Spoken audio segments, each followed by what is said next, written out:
Some people will relocate not because they need to, so that's the will, but when they replace also by force or by work. Climate refugees, as I stated before, the term does not exist in international law.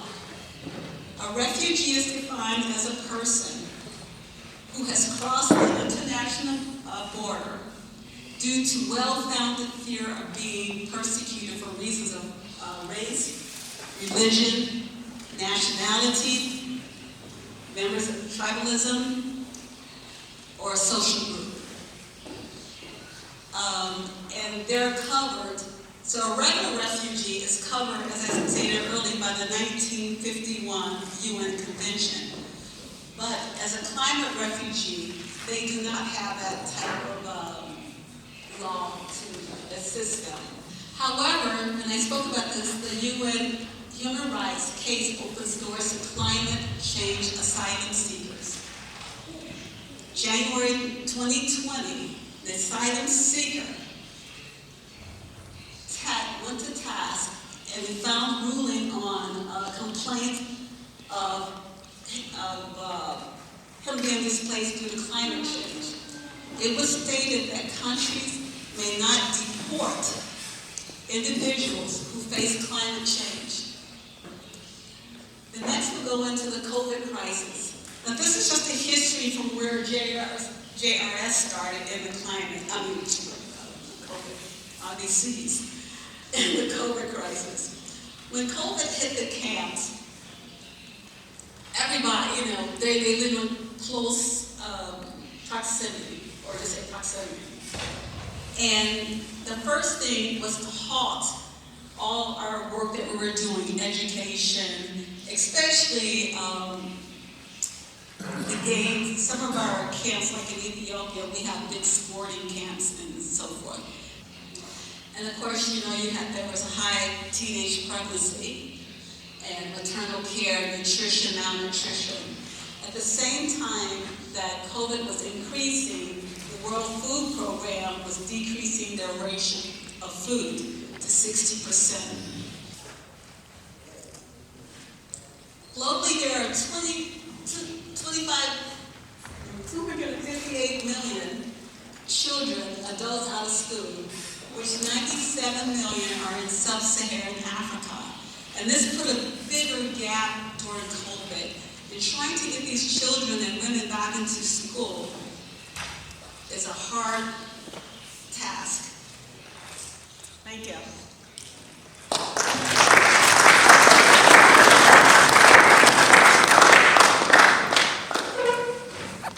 Welcome, my brother Ssvp, to make your presentation on cancer risk management.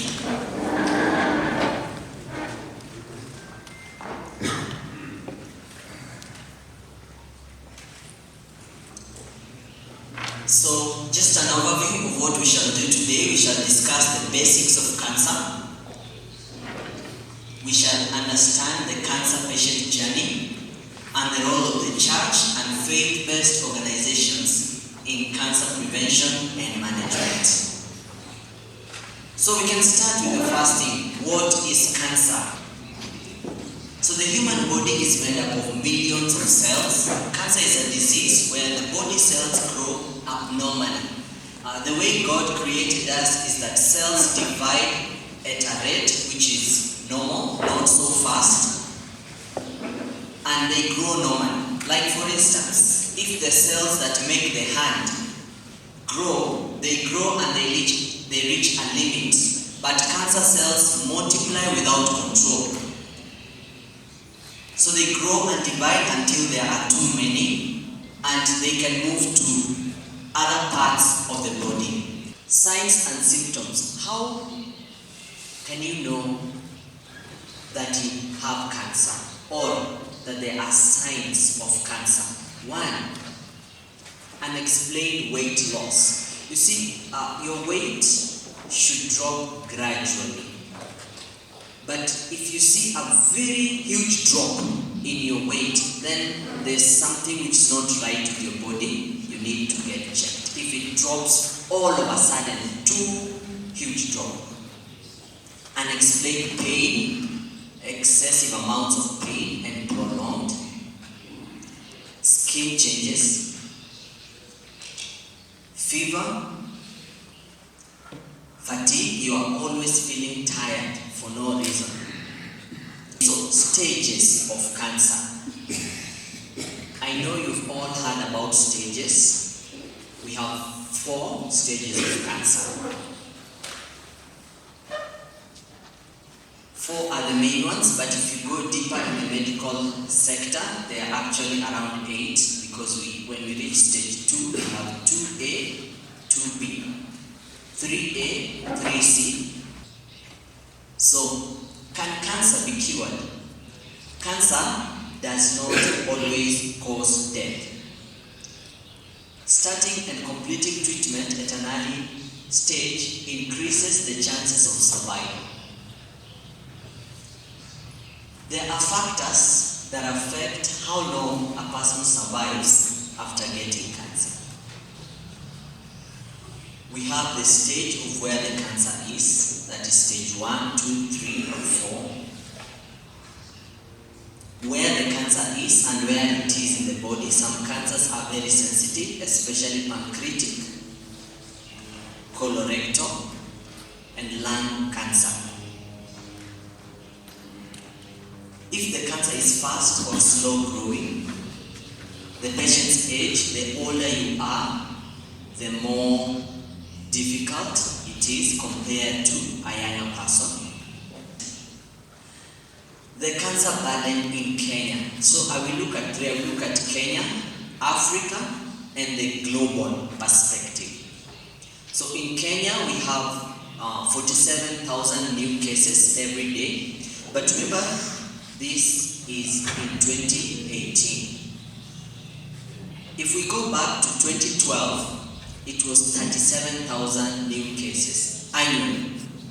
Now you see that the trend is an increasing one. Globally, or around the world, it is predicted that in the next 20 years or 18 years, cancer will have increased in terms of new cases from 19.3 billion, and in 2040 it is estimated to be around 28.4 million newly reported cases annually. That is why cancer is a concern. So I'm going to look at common myths and misconceptions. That is what people believe versus the truth. So one belief is that a cancer diagnosis always leads to death. This is not true. There are many cases where people have survived, and I will even talk about remission later. Another one is that surgery causes cancer to spread throughout the body. There are some who believe that when surgery is done, it will spread throughout the body, like the old man I talked about. So he said, don't even touch it. You will cause it to spread. So that is not true. Surgery has often been found to be very effective. Cancer is contagious. This is a myth that is so common. Cancer is caused by witchcraft. This one is a big problem, especially here in Africa. There are many instances when we try to treat patients and you find their families say, this is not a medical problem, this is witchcraft. Or there are some who even say, it is my in-laws because I have not completed the bride price. Organizations and churches can be on the front line for helping governments influence policy which can act in the best interest of cancer patients and their families.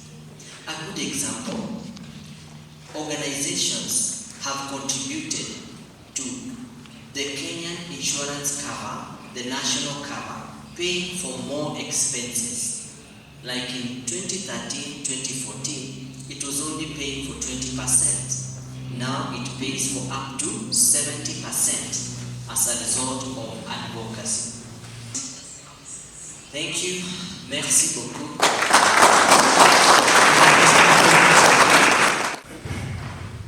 Thank you very much, Mr. Wilson Mosbey, for that very nice presentation and great talk.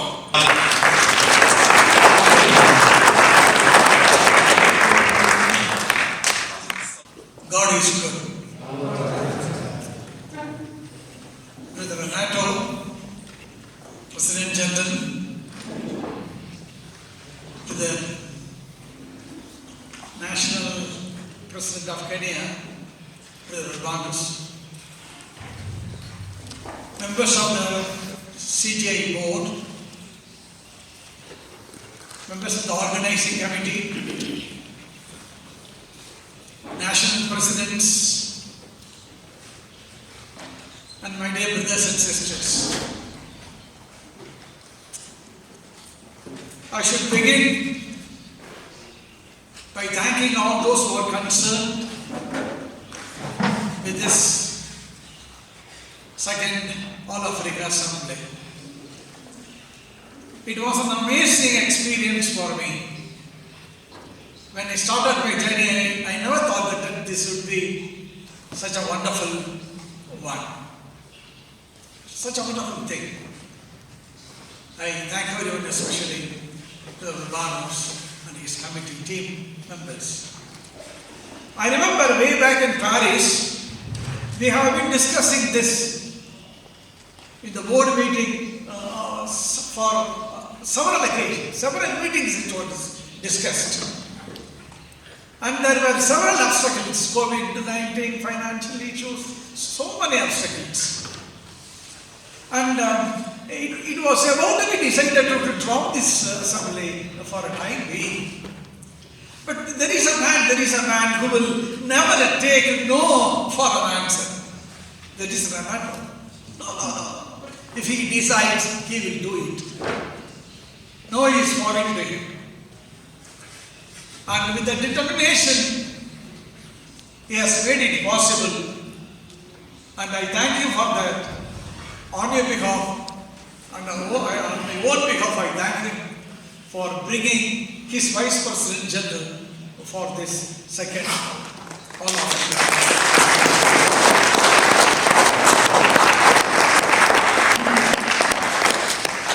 Signs and symptoms of cancer: fever, fatigue, pain, headache. I warn you, all these could happen to you after my presentation. But don't be worried. It is the result of my presentation. It's not a sign or symptom of cancer. Don't be worried about that. If you are already familiar with the concept, please take this as reinforcement or a recommitment and a dedication. If you are not familiar with the concept, let me try to introduce this concept to you all. Dear brothers and sisters, as Vincentians, our target all the time, all over the world, is to try to relieve the poor, the suffering of their misery. That is our target. Our activities may be different, our approaches may be different, but the objective is the same. We have to relieve them of their misery. And relieve them permanently and make them live independently, stand on their own legs, live with dignity, an inclusive life. Enable them to lead a life like you and me. That should be our final objective. A permanent, holistic solution for them to lead a dignified life. mostly, on most occasions, our help, our assistance to the poor are temporary.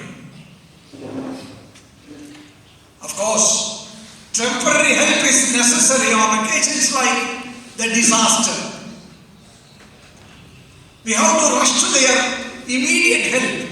Any disaster of any kind, natural disasters or man-made disasters, war like the Ukraine war, the migrants will have to need to rush to their help them. Earthquake disaster, immediate help is necessary. Then there has to be a quick fix solution. That has to be temporary. It's right. And after that, when we proceed to rehabilitation of the affected people, we should come out with projects that will help them, relieve them permanently from their miseries and give them a life of dignity. And then after, for generations, they should be able to live a life independently without the support of any outside agency. Herein comes to our rescue the concept of systemic change. This concept helps us to come out with the projects that will bring about a total transformation in the lives of the people. Next slide, please. Yes. The notion of systemic change. We now understand what is systemic change and what is a system. What is a system? A system is made up of several individual elements connected together, working together, affecting one another. That is the system. Made up of several elements, and they continually interact with each other. And they affect one another, influence one another. That influence may be for good or bad. Individual elements connected to one another and working together, influencing one another for good or bad. The influence may be anything. Say for example, here we are all individual elements. We are all individual elements. Working, sitting together for a common interactive objective, interacting with one another. Say, if someone of you is very serious about listening to me, listening to this presentation and taking notes, listening, and definitely it will influence your neighbor. He will also be interested in listening.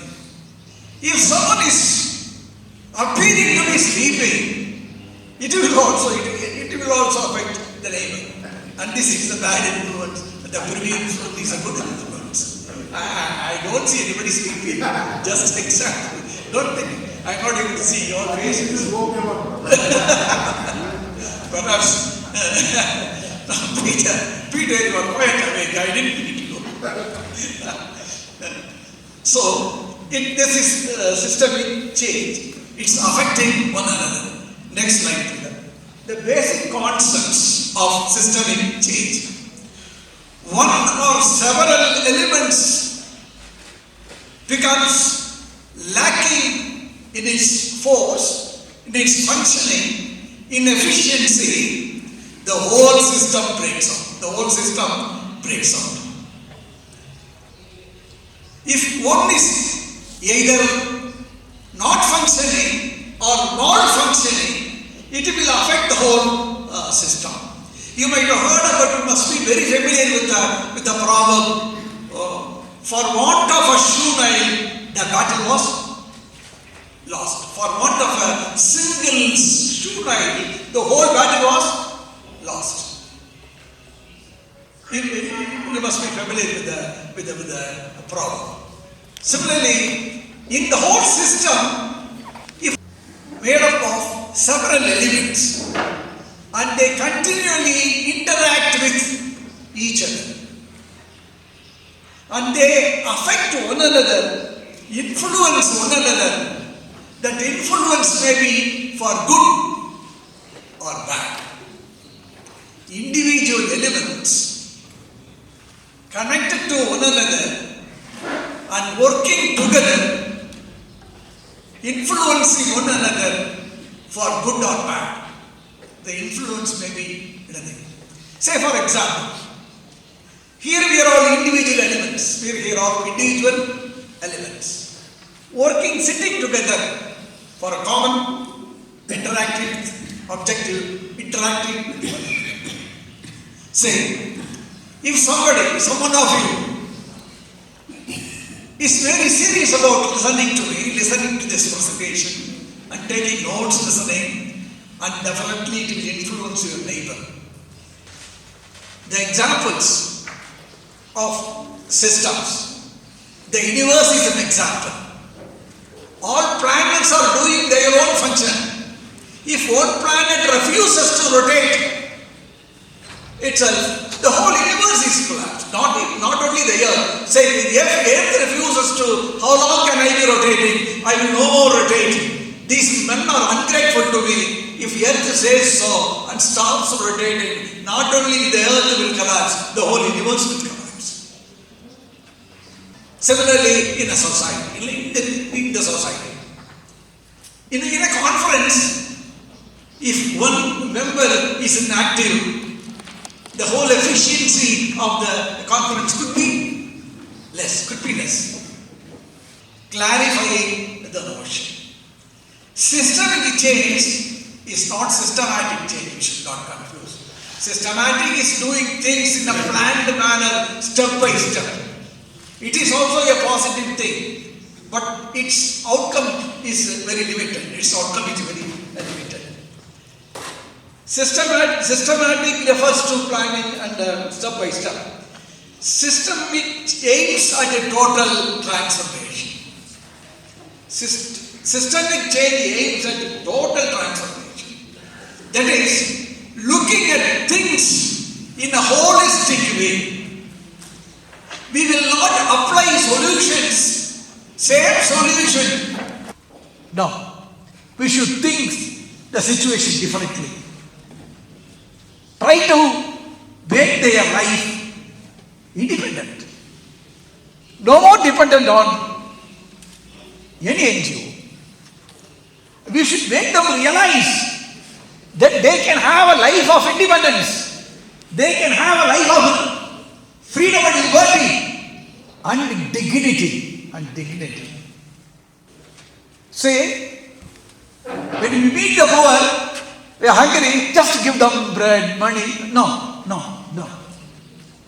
We should look at the situation. Different ailments, different forms of poverty, different situations, different outlook, different attitude. A systemic thinker, a systemic change project holder, a systemic thinker should analyze and study how to break the cycle, vicious cycle. I have no job, so no money. No money, I cannot buy food. But when we take up rehabilitation programs, we should make a scientific study.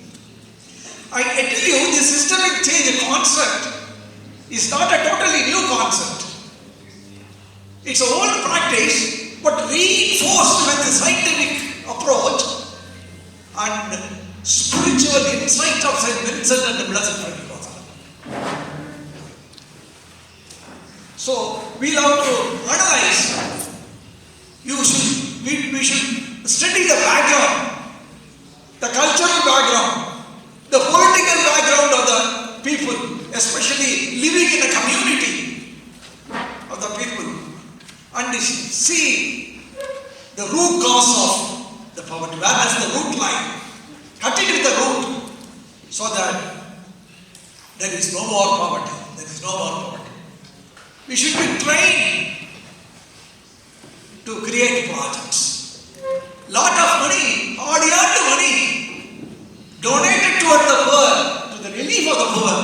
During tsunami, it was a burden on the head of the Vincentians. Sitting as a burden on the head of the Vincentians. They were not able to handle it. But people donated very fluently a lot of money, not properly used. So, the most of our poverty is due to unjust social structures, not able to poor distribution, unequal distribution, discrimination on the basis of religion, discrimination on the basis of caste, color, region, all these discriminations, and Vincentians should care about that also. Not doling out the loaf of bread is the duty of a Vincentian. Other factors, as you know, not all poverty is a result of unjust structures. There are other factors like disasters, poor health, drug, alcohol, all these things.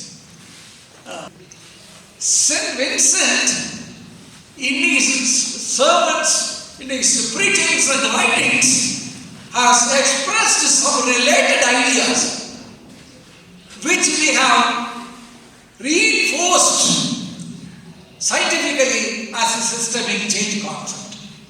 Vincent says that the poor sometimes suffer more from a lack of order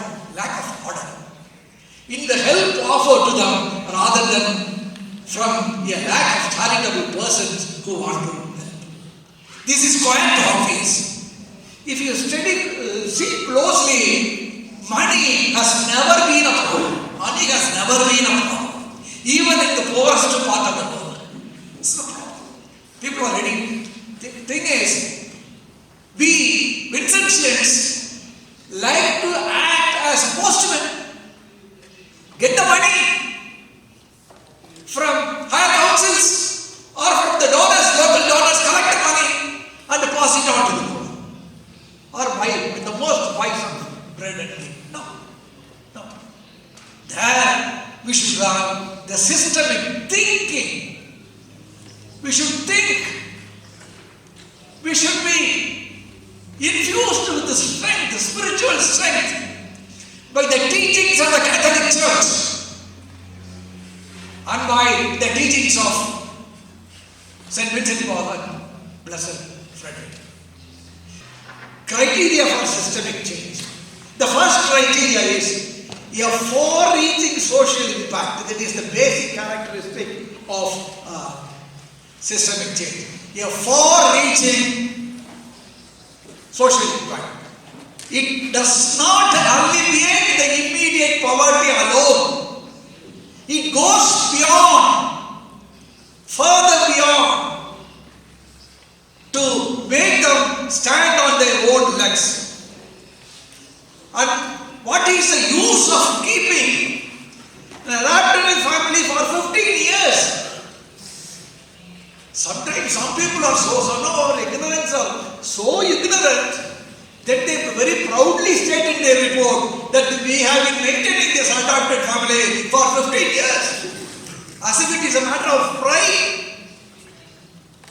No. If you effectively enforce one systemic change project in a particular place, you can copy it, you can repeat it in another country or in another conference where similar situations exist. That is the replicability of the systemic change project. First of all, if we want to transform their lives, first of all, they should be ready, they should be willing to be transformed. It is our duty to prepare their mind and empower them. The transformation cannot come from the heaven. It will not come from the sky. Transformation must happen within, by themselves. We'll have to empower them, talk to them, give them examples, a brainwash of their minds, educate them, give them training, give them formation. Brother, if we give sufficient time for the poor people, train them, give them formation, they can do wonderful things. Wonderful things. Vincentians alone, in cases of handling cases of big disasters also, we have been insisting that we carry out all our activities with at least with the Vincentian family members. And we Vincentians are not trained and are not efficient in all aspects of helping the people. So we should involve all stakeholders in helping the poor people, especially implementing successfully the systemic change projects. The most important strategy is the spirit makes the human being. Before going visiting the poor people and touching them, touch their heart, so that they will believe your words. They will have confidence on you. We should touch them by now. You may remember, I just like to help you recollect. One of the founder members, Tibo, and took Frederick Osana to meet Sister Rosalie Rindo. At the time, Frederick did not know how to approach the poor people and how to help the poor people. He came to know that Diva was in contact with the Sister Rosalie Rindo, and he took him to Sister Rosalie Rindo. Sister Rosalie distributed food tokens to us and Brother Frederick, and also gave them addresses. Without mentioning Rosalie's name, they cannot enter the slums. Nobody can enter the slums. Rosalie's name is magical among the poor people. So they collected the address and collected the food tokens, and about to leave, Sister Rosalie called them monsters, called them and said, "Love is your first gift. Not the food tokens, not the money, not the clothing that you carry is the primary gift to the poor people. Love is the first gift. Only with love you can open the doors of their heart. So, love is your first gift." Not your hands. Thank you.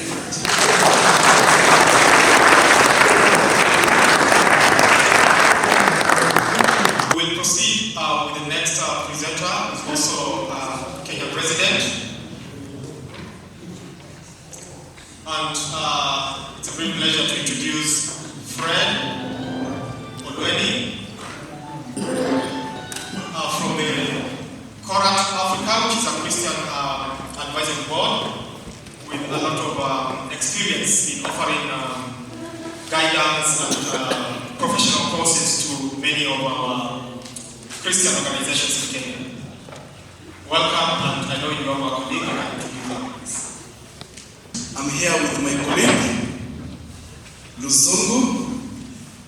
We come from Korat, Africa. Korat is an abbreviation that stands for Christian Organization for Research and Advisory Trust of Africa. So at Korat, we offer capacity development trainings. We engage in consultancy services. If you are interested in doing evaluation, if you are interested in doing strategic plans, if you are interested in carrying out organizational assessment, we also conduct research. So that's practically what we do, and I'm hoping that with this first interaction, there will be more opportunities for you to interact with Korat Africa, because we are a continental organization. I'll take the first part of this talk on gender mainstreaming, and later my colleague Luzungu will share with you briefly on issues of youth participation.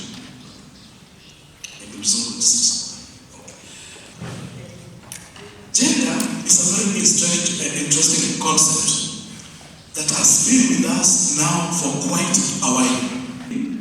God created man and woman in his own image. So man and woman are equal before God. So as a Christian organization, that is the first belief we have. Next. So, man and woman searches up to now for complementarity.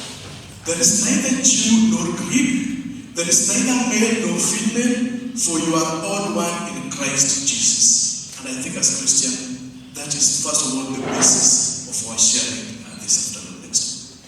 So many gender concerns in Africa that we can talk about.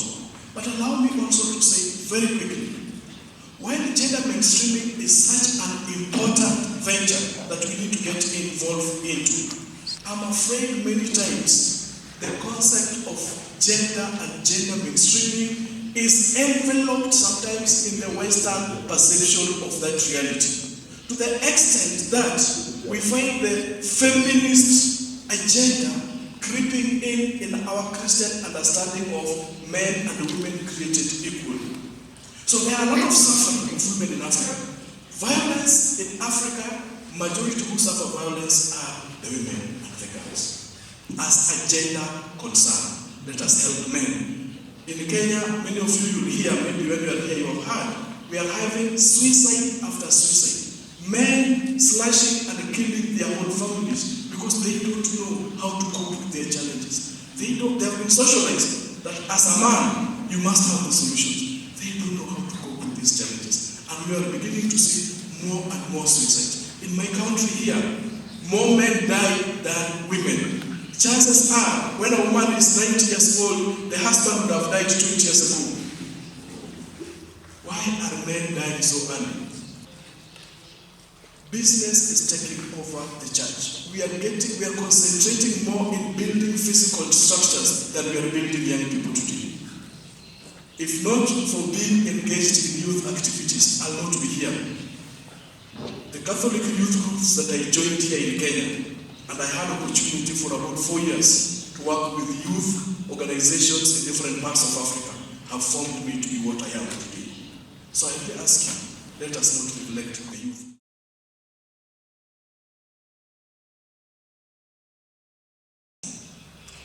When we look at Africa, most of the countries in Africa are developing countries, isn't it? Yes. And so Africa has the youngest population in the world, with 70% of those youth being in the sub-Saharan countries and being of age under 30. And then around 175 million of those,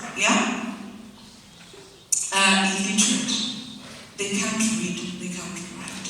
When we're talking about youth, in this case, it's those that are below 35, So 15 to 35, those are the ones we're talking about being the 1.8 million. Right, so at macro economic level, what are the issues that are being discussed when it comes to youth and youth participation? So number one, we look at how are the youth and their problems being discussed at national or local levels. So the youth play a vital role in their own development as well as the development of their communities, apart from even being part of developing the national and continental activities and agenda. What is the role of the adults in youth participation? What is our role? Now, the role of us in making sure that the youth are participating involves a mindset change. And so the partnership, from being people that we say we do things by ourselves, we need to come to a place where we say we partner with the youth in our development. We partner with the youth in coming up with the projects. So a young person should see us as allies, not as enemies, right? But that we can be partners and work together in solving our challenges in our communities and all. And so that marks the end of our presentation from Corat Africa. And thank you very much for listening.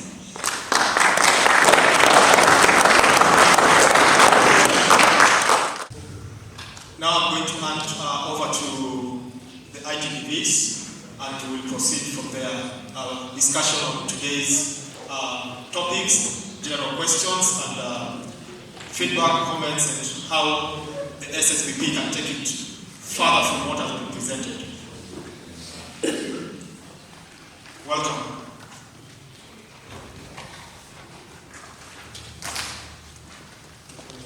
Once again,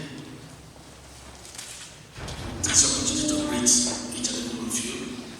Thank you for participating actively in the program that we have done so far. And where we are now is taking the feedback from the paper that we have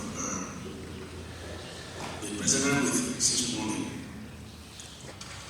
If you have taken notes on these papers and you have comments, questions, we will ask you to please come forward and talk to us.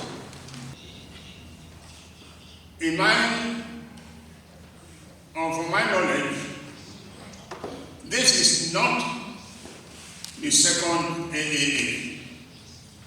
It is the third. The first one was in 1996, second 2015, and today, the one we are in now, should be the third. But if there is any reason to say that this is the second, I'll be happy, very happy, to be educated. And in fact, in my presentation, and I think also in the presentation of everybody else who came here, unless I misunderstood, it was mentioned that it was a third. The project money comes from the donor and also from the local conference. Initially, it was started with the 5 cows to 5 families. They form a society. The 5 families form a society. And the milk is collected every morning and evening and sold to the hotels. And this is being monitored by a conference, And the first calf is given back to the society. If it is a female cow, it's a cow, it's given to the society. And they give it to another family. And they also join the society. They are also part of the society. Nous cherchions les abricots, les pêches, les fraises, on faisait de la confiture, on faisait aussi des conserves, on allait dans les expositions, on les vendait et les gens aussi venaient.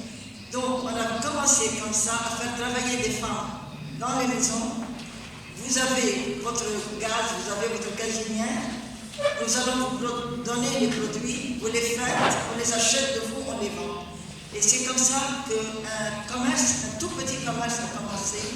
Les femmes travaillaient chez elles, nous donnaient leurs produits et là on vend. Et la cuisine, maintenant, elle donne un plat chaud aux pauvres, en même temps, elle vend des plats aux personnes qui peuvent payer. Les gens qui veulent travailler, qui n'ont pas le temps de cuisiner, commandent la nourriture chez M. Vincent Traiteur. Et nous, là, on donne aux pauvres. Maintenant, la cuisine fait travailler 35 personnes. Tous ces problèmes qui ont été posés tout à l'heure montrent qu'il y a énormément de défis à résoudre dans nos différentes conférences. Mais certaines solutions ont été proposées. e há de bons exemplos no Egito. Dizia boa tarde mais uma vez. Passo a apresentar a ciência discussão sobre os temas do dia, moderados pelos Ssvps. Durante os trabalhos de hoje foram apresentados os seguintes temas: a questão dos refugiados de terra como fruto reflexo de injustiças sociais, a sustentabilidade dos conceitos nacionais e conferências, a questão da violência baseada no gênero como uma questão alarmante em nossas sociedades, apoio na educação juvenil e, por último, foi apontada a importância da formação. Thank you very much, everybody. You have listened to various opinions and suggestions. I do not need to repeat what has been said, but briefly, what I would advise the national president to do is, in every situation, consult your zone coordinator and your ITVP. When the three of you put heads together, there must be a solution to whatever problem you are facing in your zone. So I'm happy that tomorrow there will be